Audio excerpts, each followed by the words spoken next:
CSK my struggle to reach the play off.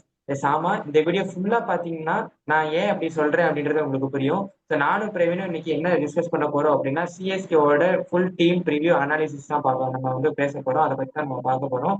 Team எப்படி இருக்கு, என்ன ஸ்ட்ராங், என்ன வீக்னஸ், என்ன பிளேயிங் லெவன் இருக்கும். ஸோ மொதல் 4 ஸ்கெடியூல் வந்து அனௌன்ஸ் பண்ணியிருக்காங்க எல்லா டீம்ஸ்க்கும். ஸோ அது மாதிரி சிஎஸ்கேவோட மொதல் 4 கேம்ஸ் எப்படி இருக்கும், யாருக்கு சாதகமா போகும் அப்படின்றது எல்லாத்தையுமே ரொம்ப பிரிச்சு அனலைஸ் பண்ணலாம். ஓகே, வேர்ல்டு கப் முடிஞ்சிருச்சு. ஒரு நல்ல வேர்ல்டு கப் கம்பெனில இருந்து வந்திருக்கோம். அதுக்கப்புறம் அப்படியே ஐபிஎல்க்கு ஷிஃப்ட் ஆகிறோம். இனிமேல் ஃபுல்லா நம்ம சேனல்ல ஐபிஎல் வீடியோஸ் தான் வரும். ஸோ லெட் ஸ்டார்ட் பண்ணிடலாம் இப்போ. ஃபர்ஸ்ட் எடுத்தோடனே பிரவீன் உன்னோட இனிஷியல் தாட்ஸை கேட்கறதுக்கு முன்னாடி இப்போ கிரிக்கெட்டிங் நியூஸ் என்னது இருக்குது, ஐபிஎலோட கிரிக்கெட்டிங் நியூஸ் இப்போ என்ன ஹாட் நியூஸ் இருக்குது அப்படின்னா எல்லா டீமுக்கும் மிகப்பெரிய ப்ளோஸ் நடந்துகிட்டு இருக்கு. ஹேசல்வுட் முதல் 2 மேட்ச் வரமாட்டாரு. பேட் கமின்ஸை பொறுத்து பார்க்கும்போது ஃபர்ஸ்ட் ஹாஃபே மிஸ் பண்ண போறாரு. ஸோ அதனால இஷான் கிஷன் தான் கேப்டன் பண்ண போறாரு அப்படின்ற ஒரு நியூஸ் வருது. அதுக்கப்புறம் மிச்சல் ஸ்டார்க்கும் வந்து ஸ்டார்ட் ஆஃப் தி சீசன் இருக்க மாட்டாரு. லாக்கி ஃபெர்கியூசன் வந்து ரூல்ட் அவுட் ஆறாரு. அண்ட் நம்ம நேத்தன் எல்லிஸ் சிஎஸ்கேவோட ஒரு பேக் போனா வந்து நம்ம பேசிக்கிட்டு இருந்தோம். அவர் தான் டெத்ல வந்து போட போறான்னு பேசிட்டு இருந்தோம். நேத்தன் எல்லிஸ் ரூல் அவுட் ஆயிருக்காரு. ட்ரேட் பண்ணப்பட்ட சாம் கரன் ரூல்ட் அவுட் ஆயிருக்காரு. ஹர்ஷித் ராணா முன்னாடியே பார்த்துட்டோம், ஆல்ரெடி ரூல்ட் அவுட் ஆயிட்டாரு. முஸ்தபிசர் ரஹ்மான் பத்தி நம்மளுக்கு தெரியும். முஸ்தபிசர் ரஹ்மானுக்கு பதிலாக ஆல்ரெடி ரிப்பேர் சைன் பண்ணிட்டாங்க. ஸோ அந்த மாதிரி இந்தியன் பிரீமியர் லீக் வந்து இன்ஜுரி பிரீமியர் லீகா மாறிட்டு இருக்கு. ஏர்லி பார்ட் ஆஃப் தி சீசன்லேயே நிறைய பேர் இன்ஜுரி ஆகி போயிட்டாங்க. அது மட்டும் இல்லாமல் மதீஷா பத்திரானா வேற என்ன கதைன்னு தெரியல, அவர் வருவாரா இல்லைன்னா ஆல்ரெடி ஃபிட்டா இருக்காருன்றதா நியூஸ் வருது. பட் ஆனால் அவருக்கு கிளியரன்ஸ் இன்னும் கொடுக்கல ஸ்ரீலங்கா டீம்ல இருந்து அப்படின்னு சொல்றாங்க.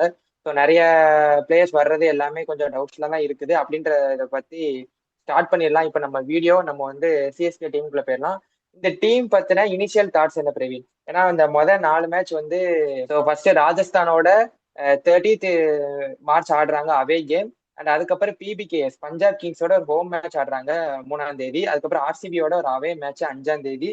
கடைசியா டிசியோட 11ஆம் தேதி ஒரு ஹோம் மேட்ச் திருப்பி ஆடுறாங்க. இதுதான் வந்து ஃபர்ஸ்ட் ஃபேஸ் ஆஃப் ஸ்கெடியூல்ல நம்ம பாக்குறது. உன்னோட இனிஷியல் தாட்ஸ்? என்னோட இனிஷியல் தாட்னு பார்த்தோம்னா விஜய், இந்த டீம் வந்து ஒரு மாதிரி பேட்டிங்கை மட்டுமே நம்பி இருக்கோ அப்படின்னு எனக்கு தோணுது. நம்ம பவுலிங்னு பார்த்தோம் அப்படின்னா நிறைய வீக்னஸ் இருக்கு. நம்ம பேசணும், ஆல்ரெடி டெத்ல அவங்களுக்கு ஆள் இல்லை, நேத்தன் எல்லிஸ் மட்டும்தான் இருக்காருன்னு நம்ம பேசிட்டு இருந்தோம். இருந்த ஒருத்தரும் இப்ப போறாரு. ஸோ வந்து அங்க வந்து நேத்தன் எல்லிஸா ஹென்ரியாங்கிற கொஸ்டின் மார்க்கே இல்லை. இப்ப கண்டிப்பா ஹென்றி தான் ஆட போறாரு. ஹென்றி வந்து ஒரு நியூ பால் பவுலர். இப்பதான் வந்துட்டு இந்த வேர்ல்ட் கப்ல தான் அவர் வந்து டெத் ஓவர்ஸ்ல வந்து கொஞ்சம் போடவே ஆரம்பிச்சிருக்காருங்கும் போது சேப்பாக்ல அவரால் போட முடியுமா அப்படிங்கிறது கொஸ்டின். அதே மாதிரி நம்ம பார்த்தோம் அப்படின்னா மிடில் ஆர்டரும் அவங்களுக்கு கொஞ்சம் வீக்கா தான் இருக்கும் அப்படின்னு எனக்கு தோணுது. டாப் 5 மட்டுமே இவங்க நம்பி இருக்க போறாங்க அப்படிங்கிறது என்னோட தாட். மிடில் ஆர்டர் நல்லா இல்லைன்னு நான் சொல்லல, ஓரளவுக்கு பவர் ஹிட்டிங் வச்சிருக்காங்க. ஆனா வந்துட்டு இப்போ மும்பை இந்தியன்ஸ் பார்த்தோம் அப்படின்னா அங்க ஹர்திக் பாண்டியா இருக்காரு.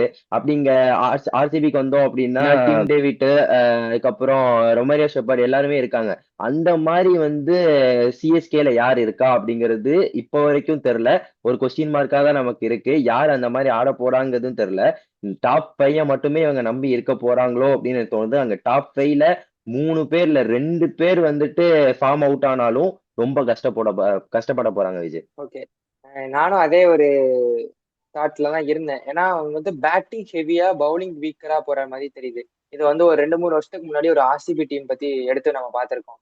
அப்பெல்லாம் அந்த பவுலிங் அட்டாக்னு பார்க்கும்போது அல்ஜாரி ஜோசப், கைல் ஜேமிசன், அந்த மாதிரி லாக்கி ஃபெர்கியூசன் அந்த மாதிரி ஒரு பவுலர்ஸா நம்பி இருந்தாங்க. பேட்டிங் வந்து இவங்க வந்து செம ஸ்ட்ராங்கா இருக்காங்க. ஆனா பவுலிங் வந்து ரொம்ப வீக்கா இருக்கு. இன்னும் வீக்கன் பண்ற மாதிரி அவங்களோட நேத்தன் எல்லிஸோட இது வேற இருக்குது. ஸோ அதை பத்தி நம்ம லேட்டரா டிஸ்கஸ் பண்ணோம். ஃபர்ஸ்ட் எடுத்தோன்னே நம்ம பிளேயிங் லெவன் பத்தி பார்த்துடலாம் பிரவீன். ஸோ நான் ஒரு பிளேயிங் லெவன் போட்டு வச்சிருக்கேன். நீ என்ன சொல்ற அப்படின்றத நீ அதுக்கப்புறம் சொல்லு.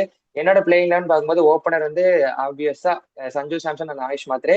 அண்ட் அதுக்கப்புறம் 1 டவுன் வந்து அவங்களோட கேப்டன் ருத்து. நம்பர் 4ல பிரேவிஸ் ஆடுவேன். நம்பர் 5ல தூபே ஆடுவேன். ஏன் அப்படின்னா இந்த வேர்ல்ட் கப் கேம்பெயினையும் நம்ம பார்த்தோம்னா தூபே வந்து நம்பர் 5 அண்ட் 6ல வந்து ரொம்ப லேட் ஆஃப் த இன்னிங்ஸ் ரொம்ப சூப்பரா ஆடினாரு. அந்த கொஞ்சம் லேட்டா கீழே வரும்போது நல்ல சூப்பரா ஆடி நம்மளுக்கு ஃபினிஷ் பண்ணி கொடுத்தாரு. அதனால அவங்களுக்கு வந்து நம்பர் 5ல தூபே. நம்பர் 6 தான் ஒரு பெரிய டவுட். ஏன்னா நிறைய மேஜரான ஒரு ட்ரஸ்டடான சோர்ஸ் என்ன சொல்றாங்க அப்படின்னா தோனி வந்து எல்லா மேட்சும் ஆட மாட்டாரு அப்படின்ற மாதிரி சொல்றாங்க. சில பேர் தோனி கண்டிப்பா எல்லா மேட்சும் ஆடிடுவாருன்ற மாதிரி சொல்றாங்க. அதனால அந்த 6th ஸ்லாட்ல வந்து தோனி ஆர் கார்த்திக் சர்மா அப்படின்றத நான் வச்சிருக்கேன். அதுக்கப்புறம் ஒரு ஜேமி ஓட்டன் அண்ட் அவங்களோட அடுத்த ஜடேஜாவை ரெப்ரசென்ட் பண்ற, அடுத்த ஜடேஜா ஷூவை ஃபில் பண்ற பிரசாந்த் வீரு. அதுக்கப்புறம் நேத்தன் எல்லிஸ் நான் போட்டிருந்தேன். நேத்தன் எல்லிஸ் இல்லாததுனால வேற வழி இல்ல. ஜாக் ஃபாக்ஸ் இல்லைன்னா மேட் ஹென்ரி தான் ஆடணும். ஸோ மேட் ஹென்ரி, அதுக்கப்புறம் நூர் அகமத், கலீல் அகமத். அண்ட் இவங்க இம்பாக்ட் பிளேயர் அப்படின்னு பார்க்கும்போது நிறைய பேர் இருக்காங்க. அவங்களுக்கு வந்து ராகுல் சேகர் அவங்களோட ஸ்பின்னர், உர்வில் பட்டேல், இல்ல அன்ஷுல் கம்போஜ், இல்ல குர்ஜப்னீத் சிங். ஸோ இவங்க 4 பேர்ல யாருனாலும் இறக்கிக்கலாம். தோனியோட பிளேஸ் வந்து இன்னும் ஸ்டில் வந்து ஒரு மிஸ்ட்ரியாவே இருக்குது. அவர் ஆடுவாரா ஆட மாட்டாருன்றது. ஸோ இதுதான் வந்து என்னோட பிளேயிங் 11. ஆனா நேத்து அந்த நேத்தன் எலிஸோட இன்ஜுரி அதை அப்படின்னு பார்க்கும்போது நான் என்ன நினைச்சேன் அப்படின்னா, ஒருவேளை இந்த மேத்யூ ஷாட் அப்படின்ற பிளேயரை இந்த டாப் 4க்குள்ள கொண்டு வரலாமா அப்படின்றதுதான் என்னோட ஒரு தாட்டா இருந்துச்சு. என்னன்னா ஒரு பியூர் ஒரு ஃபாரின் பேசரே வச்சு ஆடிட்டு, அதாவது கலீல் அகமதோட அன்ஷுல் கம்போஜ் வச்சு ஆடிட்டு நம்பர் 4ல வந்து பிரேவிஸ் இறங்கிட்டு இருந்தாரு. ஸோ மேத்யூ ஷாட் நம்பர் 4ல இறக்கி விட்டுட்டு 5க்கு பிரேவிஸையும் 6 தூபையாவும் இறக்கிட்டு அப்படி கீழே இறக்கலாமா அப்படின்ற ஒரு தாட்டும் இருந்துச்சு. ஆனா இனிஷியலா அவங்க ஸ்டார்ட் பண்ணும்போது 4 ஃபாரினர்ஸ். ஆக்சுவலா அது யாருன்னு பார்த்தோம்னா டெவால் பிரேவிஸ் கண்டிப்பா இருப்பாரு, ஜேமியோட கண்டிப்பா இருப்பாரு, ஏன்னா நல்லா பெர்ஃபார்ம் பண்ணாரு. அதுக்கப்புறமா அவங்களோட Noor Ahmad and Matt Henry தான் என்னோட பிளேயிங் 11. ஸோ உன்னோட பிளேயிங் 11 என்ன? இதே தான் நீயும் சொல்லுவியா, இல்லைன்னா உனக்கு வேற எதுவும் சேஞ்சஸ் எதுவும் இருக்கா? நான் வந்து உன்னோட இதுல நான் அக்செப்ட் பண்ணிக்கிறேன் விஜய். பட் நான் ஒண்ணு மாத்தணும்னு நினைச்சது, நீ வந்து 4ல பிரேவிஸும் 5ல தூபேவும் சொன்ன. அங்க மட்டும் ஒருவேளை ஏர்லி விக்கெட் போச்சுன்னா பிரேவிஸ் அனுப்பிட்டு, இல்ல 6 ஓவர் தாண்டிருச்சு அப்படிங்கும்போது ஸ்பின்னர் வரும்போது தூபேவை இறக்குவாங்களோ அப்படிங்கிறது எனக்கு தோணுச்சு. என்னோட பிளேயிங் 11 பார்த்தோம் அப்படின்னா, ஃபர்ஸ்ட் ஓப்பனிங் வந்து சஞ்சு அலாங் வித் மாத்ரே, 1 டவுன்ல ருத்து, 2 டவுன்ல தூபே, 3 டவுன்ல பிரேவிஸ், இல்ல அப்படின்னா அதை மாறிக்கும், 4, 5 மட்டும் மாறிக்கும். 6ல வந்துட்டு நீ கார்த்திக் சர்மா இல்லைன்னா எம்எஸ்டின்னு சொன்ன. நான் எம்எஸ்டியை வந்து இம்பாக்ட் பிளேயர் லிஸ்ட்ல தான் வச்சிருக்கேன். என்னோட 6ல வந்து 3 பிளேயர் நான் வச்சிருக்கேன். சஃப்ராஸ் கான், உர்வில் பட்டேல், கார்த்திக் சர்மா. ஒருவேளை சஃப்ராஸ் கான் ஆடினாங்க அப்படின்னா நீ சொன்னதுதான், 4th பிளேஸ்ல 2 டவுன்ல சஃப்ராஸ் கான் ஆடிட்டு, அடுத்து 5th பிரேவிஸ், 6th தூபே. நம்ம இந்தியன் டீம் எப்படி ஆடினாரோ தூபே, அதே மாதிரி இங்க ஆடுவாரோ அப்படின்னு எனக்கு தோணுது. அப்புறம் 7th வந்துட்டு ஓவர்டன், 8th வீரு, அப்புறம் நூர், ஹென்ரி, கலீல். இம்பாக்ட் பிளேயர்னு பார்த்தோம் அப்படின்னா கம்போஜும் ராகுல் சகரும் இருக்காங்க என்னோட லிஸ்ட்ல விஜய். ஆக்சுவலா நம்ம 2 பேருக்கும் வந்து சர்ஃப்ராஸ் கானும் அந்த தோனியோட பிளேஸ் மட்டும் தான் கொஞ்சம் மாறி இருக்குன்னு நினைக்கிறேன். ஸோ இதைப்படி பார்க்கும்போது அவங்களுக்கு வந்து பியோர் நல்ல ஒரு பவுலிங் ஆப்ஷன் பார்த்தா கலீல் அகமத் போட்டுருவாரு, நூர் அகமத் போட்டுருவாரு, அதுக்கப்புறம் மேட் ஹென்ரி போட்டுருவாரு, பிரசாந்த் வீர் போட்டுருவாரு, ஜேமி ஓடன் போட்டிருப்பாரு, தூபே தேவைப்பட்ட ஒரு 2 ஓவர் இழுக்கலாம். அது போக இம்பாக்ட் சப் ஒரு அன்ஷுல் கம்போஜ் வந்தாருன்னா அவரு, அப்படி இல்லைன்னா தீபக் சகர், சாரி ராகுல் சகர் வந்தாருன்னா அவரு அப்படின்ற மாதிரி இருக்குது. ஸோ இதை நம்ம இந்த டீம் வந்து இந்த பிளேயிங் 11 எடுத்து பார்த்தோம்னா வந்து டாப்ல அவங்க பேட்டிங்கை பார்க்கும்போது செம்ம ஃபயர் பவரா இருக்காங்க. நல்ல ஒரு கன் பவர், யங் டேலண்ட், ரா டேலண்ட் வச்சிருக்காங்க. சஞ்சு சாம்சன் இன் பீக் ஃபார்ம், ஆயுஷ் மாதிரி அண்டர் 19ல ஆல்ரெடி பார்த்துட்டோம், ருத்து நம்ம சொல்லவே வேண்டாம், பிரேவிஸும் நம்ம பார்த்தோம் இந்த வேர்ல்ட் கப்ல. அண்ட் சிவம் டூபே பத்தி பேசும்போது ரொம்ப சூப்பரான ரெக்கார்டு இந்த வேர்ல்ட் கப்ல. அவர் நல்ல ஒரு பிளேயர், கப்பு ஜெயிச்சதுக்கு அவரும் ஒரு ரீசன். 235 ரன்ஸ் வந்து இந்த வேர்ல்ட் கப்ல அடிச்சிருக்காரு. ஆனா கொஞ்சம் பவுலிங்ல கொஞ்சம் சொதப்பினாரு, 5 விக்கெட் எக்கனாமி ஓவர் 15ல இருந்தாரு. பட் ஆனா தூபே ஒரு நல்ல ஆப்ஷன் அந்த பினிஷிங். இதுல சஞ்சுவை பார்க்கும்போது அவர் தான் player of the tournament, average 80ல வந்து ஆடினாரு இந்த T20 வேர்ல்ட் கப்பை. ஓகே, சஃப்ராஸ் கான் பத்தி சொல்ற, ஒரு நல்ல ஒரு டெஸ்ட் மேட்ச் போச்சு, அந்த சீரீஸ்ல வந்து அவர் டிரா பண்ணாங்க. அதுக்கப்புறம் அவர் வந்து சான்ஸ் கிடைக்குமான்ற நினைச்சிட்டு இருக்கப்போ அவர் சிஎஸ்கே எடுத்தாரு. ஸோ அவர் ஆட வச்சா வந்து நீ நம்பர் 4ல ஆட வைப்பாங்க அப்படின்னு நீ சொல்ற. வேற ஏதாவது ஆப்ஷன் இருக்கா பிரவீன் சார்? விஜய், நீ சஃப்ராஸ் கானை பத்தி நீ சொல்ற, ஸ்மாட்ல வந்து ஒரு மரண காட்டிட்டு போயிட்டாரு விஜய். ஓவர் 65.8 ஆவரேஜ் வச்சிருக்காரு, 329 runs in 7 innings. Strike rate தான் எனக்கு ரொம்ப ஆச்சரியமா இருந்துச்சு, 203 ஸ்ட்ரைக் ரேட். அதுல பார்த்தோம் அப்படின்னா 450 அடிச்சிருக்காரு, ஒரு 100, 450 ஒரு 100 அடிச்சிருக்காரு. நான் மிரண்டு போயிட்டேன். அதுவும் லாஸ்ட் அந்த ராஜஸ்தான் கூட ஒரு இன்னிங்ஸ் ஆடுவாரு பாரு, ஒரு பிளைண்டர் ஆடி கொடுத்தாரு. ஓவர் 200 சேஸ் பண்ணுவாங்கன்னு நினைக்கிறேன். 22 பால்ல 73 ரன் அடிச்சாரு ராஜஸ்தான் கூட. ஒரு பேய் ஃபார்ம்ல இருக்காரு சஃப்ராஸ் கான். அதனால மேபி சஃப்ராஸ் கான் வந்து நம்பர் 4ல ஆடுவாரோ அப்படின்னு எனக்கு தோணுச்சு. ஒருவேளை நம்பர் 4ல சஃப்ராஸ் கான் ஆடிட்டாங்க அப்படின்னா அவங்களுக்கு பிரேவிஸ் 5ல ஆடிட்டு தூபே வந்து அவரோட பொசிஷன்ல 6ல ஆடலாம் அப்படிங்கிற ஒரு தாட் இருந்துச்சு. ஏன்னா நமக்கு வந்து முன்னாடி வந்து தோனி விக்கெட் கீப்பிங் பண்ணிட்டு இருந்தாரு, விக்கெட் கீப்பருக்கு ஆள் இல்லை அப்படிங்கிற பட்சத்துலதான் அந்த இடத்துல தோனி வந்து ஃபுல்லா மேட்ச் ஆடுற மாதிரி இருந்துச்சு. இப்ப விக்கெட் கீப்பருக்கு அவங்களுக்கு பிரச்சனையே கிடையாது. சஞ்சு இருக்காரு. சஞ்சு வந்து இந்தியன் டீம் விக்கெட் கீப்பருங்கிறதுனால சஞ்சு தான் எப்படினாலும் விக்கெட் கீப்பர் பண்ண போறாரு. உர்வில் பட்டேலோ கார்த்திக் சர்மாவோ வந்து புதுசா இறக்கி பார்க்காம சஃப்ராஸ் கான் இது வரைக்கும் நல்லா இருக்காரு. உர்வில் பட்டேலும் நல்ல ஃபார்ம்ல தான் இருக்காரு, நான் இல்லைன்னு சொல்ல. பட் சஃப்ராஸ் கான் கொஞ்சம் பெட்டரா ஆடுவாரோ அப்படிங்கிறது எனக்கு தோணுது. சோ அந்த இடத்துல நான் சஃப்ராஸ் கான் இறக்குவேன் விஜய். யாராவது ஒரு 2 பேர் கிளிக் ஆனாலே இவங்க வந்து ஒரு 200 பிளஸ்லாம் அடிக்க 180 பிளஸ்லாம் சேஸ் பண்ணதுக்கு இது நல்ல ஒரு ஸ்பாட் தான்.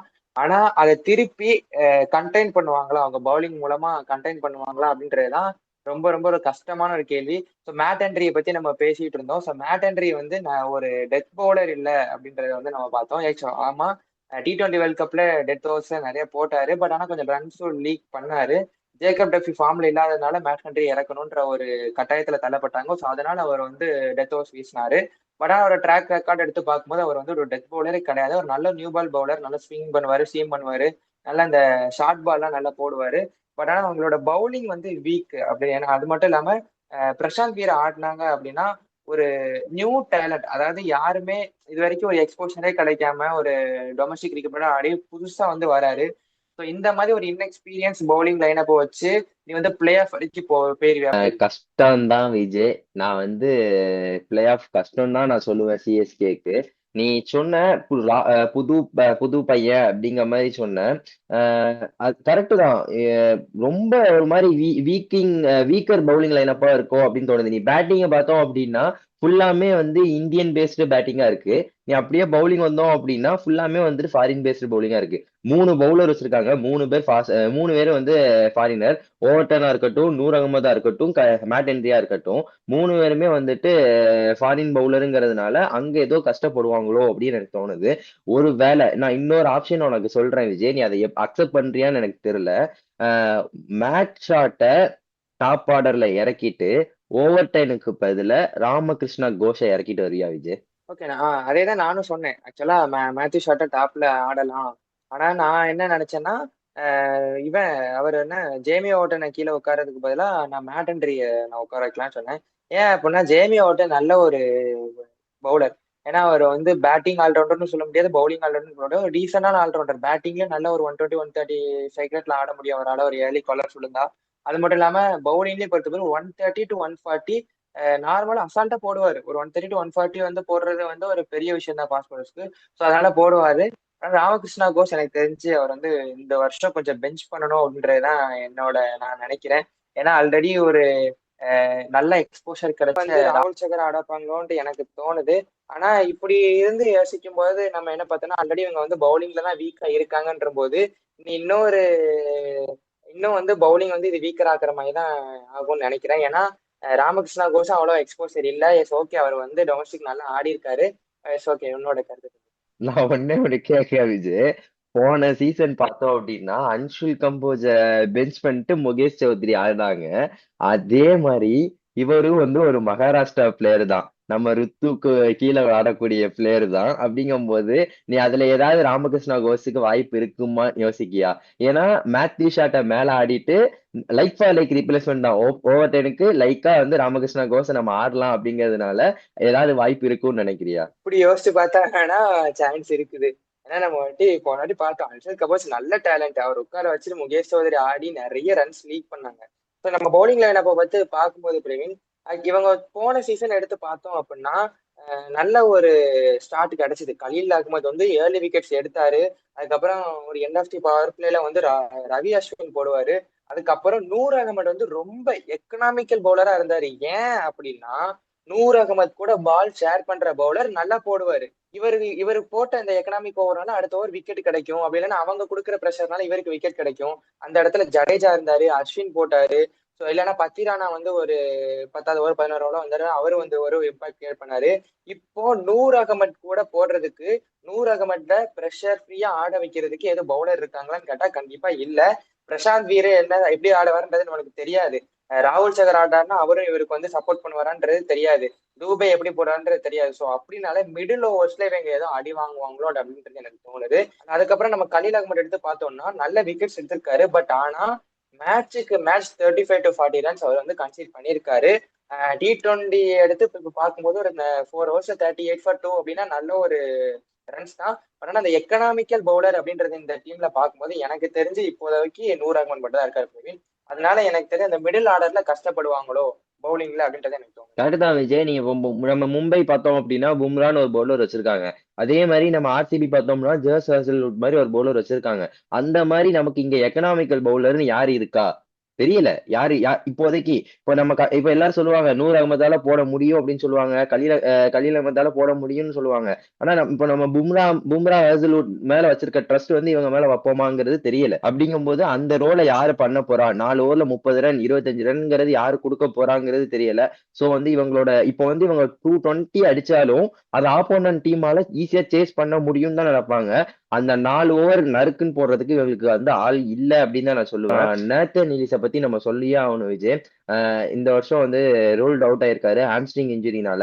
அவருக்கு பதிலா வந்து 5 பேர் வந்து ரீப்ளேஸ்மெண்ட்ல இருக்காங்க.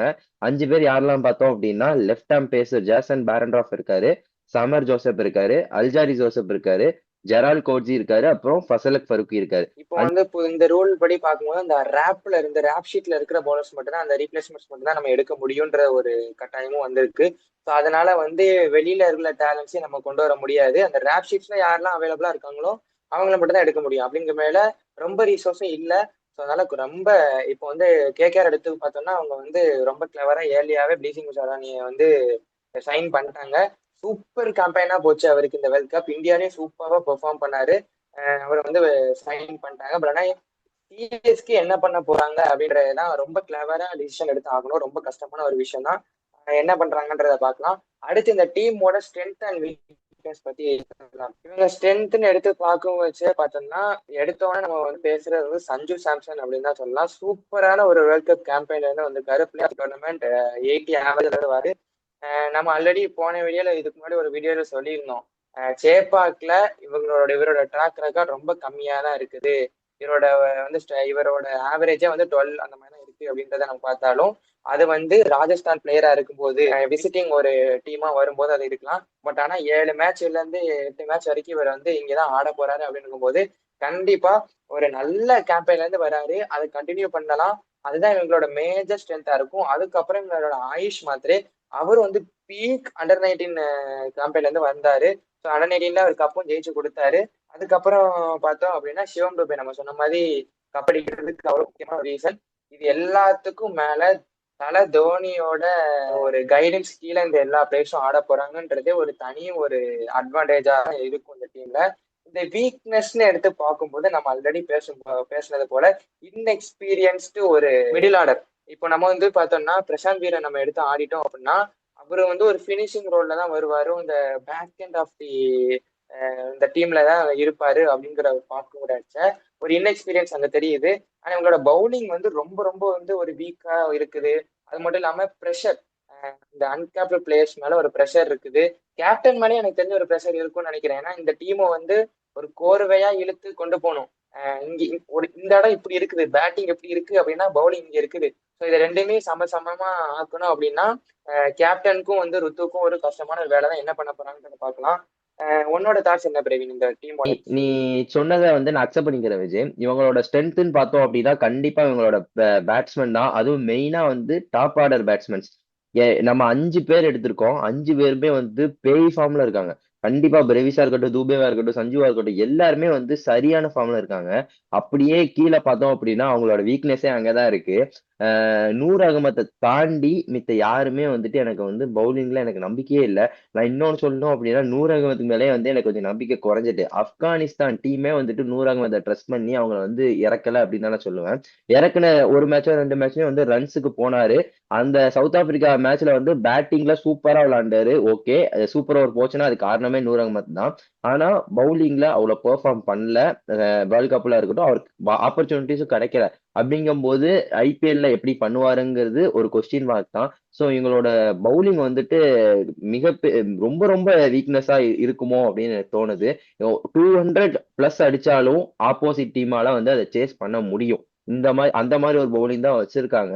இவங்களோட பவுலிங்கை மட்டும் கரெக்டா யூட்டிலைஸ் பண்ணாங்க அப்படின்னா கண்டிப்பா இவங்களோட டீம் குவாலிஃபை ஆகும். ஆனா அதை பண்ணுவாங்களா அப்படிங்கிறது தான் ஒரு கொஸ்டின் மார்க். நீ சொன்ன மாதிரி பவுலிங்ல கொஞ்சம் ரீஒர்க் பண்ணாங்க, நல்ல ஒரு சைன் அதுக்கப்புறம் பண்ணாங்க, ரீப்ளேஸ்மெண்ட் சைன் பண்ணாங்கன்னா போன வருஷம் பார்த்தோம் டெவால் பரேவிஸ் ஒரு சூப்பரான சைன் ஆச்சு அவங்களுக்கு.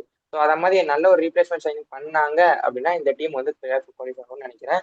கடைசியா எனக்கு வந்து ஒரு 2 கொஸ்டின் கேட்கணும் அப்படின்னு நான் அதோட கேட்டு இந்த வீடியோ நான் முடிச்சுக்கலாம். அதுல ஒரு கொஸ்டின் என்னதுன்னா, will Prashant Veer or Kartik Sharma step in the shoes of Dhoni or Jadeja?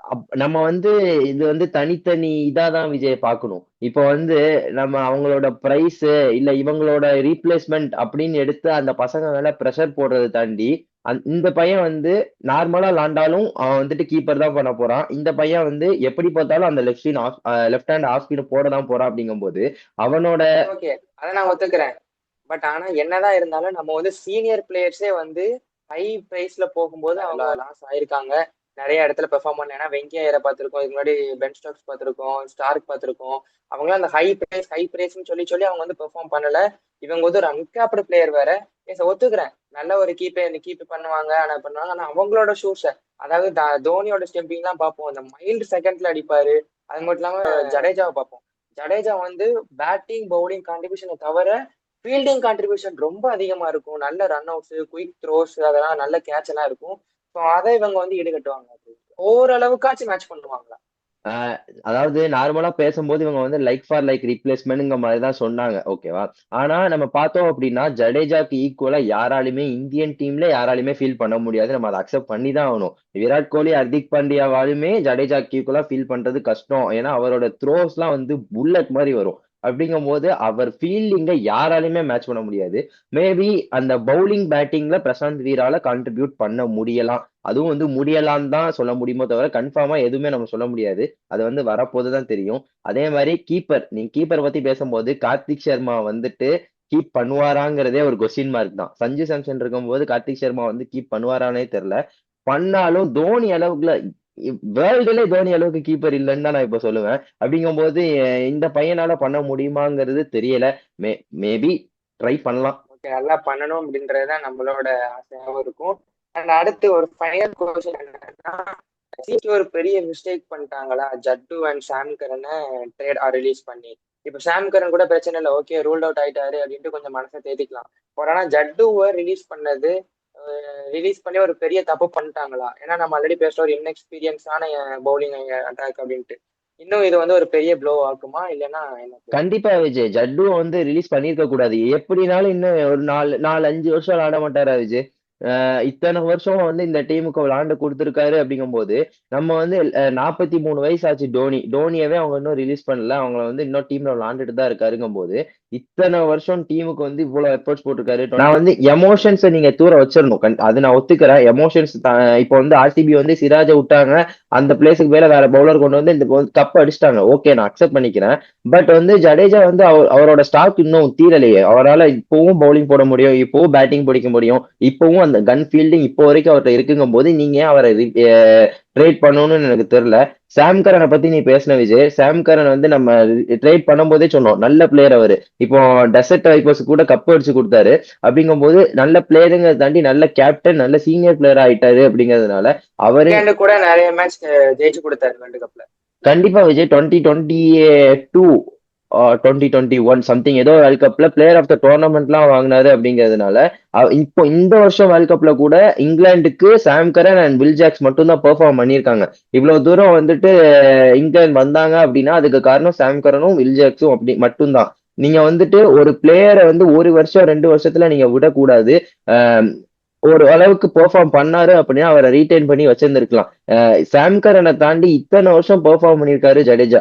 பெர்ஃபார்மன்ஸ்ல எந்த குறையுமே இல்லை. ஏன்னா பேட்டிங் மட்டும் கொஞ்சம் அவுட் ஆஃப் ஃபார்ம்ல இருந்தாரு, பவுலிங் சூப்பரா தான் போட்டுட்டு இருந்தாரு. நமக்கு தெரியல ஏன் ரிலீஸ் பண்ணாங்க அப்படின்னு, மேனேஜ்மெண்ட்டுக்கு தான் தெரியும் விஜய்.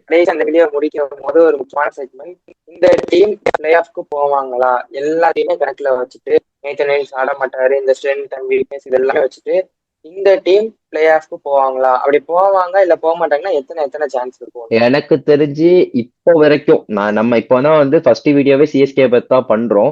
இப்போதைக்கு பேலன்ஸ் இருக்கிற 9 டீம் வந்து அனலைஸ் பண்ணிட்டு முழுசா ஒரு இது சொல்லலாம். இப்போ இந்த டீமை மட்டும் வச்சு பார்த்தோம் அப்படின்னா போக மாட்டாங்க அப்படின்னு தான் எனக்கு தோணுது. 5th இல்ல 6th பொசிஷன்ல முடிப்பாங்க. அப்படியே ஒரு 40% சான்ஸ் இருக்கு அப்படின்னு தான் நான் சொல்லுவேன். 40-60. நானும் அதுல ஸ்டிக் ஆன் ஆயிக்கிறேன். ஏன்னா நேத்து வரைக்கும் நான் ஒரு முடிவுல இருந்தேன், 60% வந்து பிளே ஆஃப் குவாலிஃபை ஆயிடுவாங்கன்றதுல இருந்தேன் நேத்தன் எல்லிஸ் வர வரைக்கும். ஏன்னா அந்த ஒரு பிளேயர் தான். நீங்க வந்து நினைக்கலாம் அந்த ஒரு பிளேயரால நீங்க வந்து மாத்த முடியுமா? ஏன்னா ஆர்சிபிக்கு போன வருஷம் அதான் பார்த்தோம். ஒரே ஒரு பிளேயர் ஜாஸ் ஹேசில்வுட் அவர் இருந்ததுனாலதான் அந்த கப் வந்து அவங்களுக்கு வந்துச்சு. அந்த அதனால அந்த ஒரே ஒரு பிளேயரால எல்லாத்தையும் மாத்த முடியும். அதனால நேத்தன் எல்லிஸ் இருந்தாங்க. அவருக்கு ரீப்ளேஸ்மெண்ட் யாரை பண்ண போறாங்க அப்படின்னு நமக்கு தெரியல. இப்போ இருக்கிற ஸ்குவாட் பத்தி நானும் ஸ்குவாட் படி பார்த்தோம்னா 40-60 தான் நான் வந்து கொடுப்பேன் பிளே ஆஃப் குவாலிஃபை ஆறதுக்கு. எனக்கு தெரியும் நிறைய சிஎஸ்கே ஃபேன்ஸ் இதை பார்த்த உடனே ஹேட் கமெண்ட்ஸ் ஸ்ப்ரெட் பண்ணுவீங்கன்ட்டு. இருந்தாலும் இப்போ இருக்கிற கரண்ட் டீமை வச்சு பார்க்கும்போது இதுதான் வந்து ஹானஸ்டான ஒப்பீனியன். சும்மா வந்து சிஎஸ்கே ஃபேன்ஸ் காண்டி அப்படின்னு இப்படி நம்ம சொல்லிடலாம் ஆயிடுவாங்க அப்படி சொல்லுவாங்கன்னா வேற விஷயம். இப்போ இருக்கிற டீம் படி பார்க்கும்போது இதுதான்.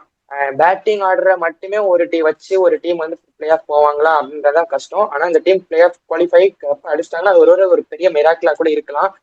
எஸ் நம்ம வந்து பொறுத்திருந்து பார்க்கலாம். ஏன் அப்படின்னா ஒவ்வொரு வருஷமும் சிஎஸ்கே டீம் வந்து ரொம்ப புவரா பெர்ஃபார்மன்ஸ் பண்ணாங்கன்னா அதுக்கு அடுத்த வருஷம் வந்து ஒரு கப்பு கண்டிப்பா அடிப்பாங்க. அதே விஷயம் தான் போன வருஷம் ரொம்ப புவரான பெர்ஃபார்மன்ஸ்ல இருந்து இந்த வருஷம் வராங்க. கண்டிப்பா அடிச்சா சந்தோஷம் தான். பட் ஆனா இப்போ இருக்கிற இந்த டீம் ஸ்ட்ரென்த் மற்ற டீமோட ஸ்ட்ரென்த் கம்பேர் பண்ணி பார்க்கும்போது நாங்க 2 வாரம் வந்து ஒரு 40-60 தான் கொடுக்குறோம். இந்த வீடியோக்கு நாங்க கவர் பண்ண வேண்டியது எல்லாமே நாங்க கவர் பண்றோம் அப்படின்னு தான் நினைக்கிறேன். IPL from day 1 to March 31st, அதாவது March 31st தான் May 31st தான் ஐபிஎல் ஃபைனல் நடக்கும்னு சொல்றாங்க. ஸோ அது வரைக்கும் நடக்கிற எல்லா மேட்சஸோட பிளே அண்ட் ரிவ்யூ ஷோவில் நானும் பிரவீனும் இருப்போம். எல்லாத்தையுமே டீட்டெயிலாக அனலைஸ் பண்ணி அவங்களுக்கு. ஸோ அதெல்லாம் நீங்க மிஸ் பண்ணாம பார்த்துடணும் அப்படின்னா நம்ம சேனலை மறக்காம சப்ஸ்கிரைப் பண்ணி அந்த பெல் ஐக்கானை கிளிக் பண்ணிட்டீங்க அப்படின்னா அந்த நோட்டிபிகேஷன்ஸ்லாம் உங்களுக்கு வந்துடும். ஸோ நீங்க என்ன நினைக்கிறீங்க அந்த டீம் பத்தி?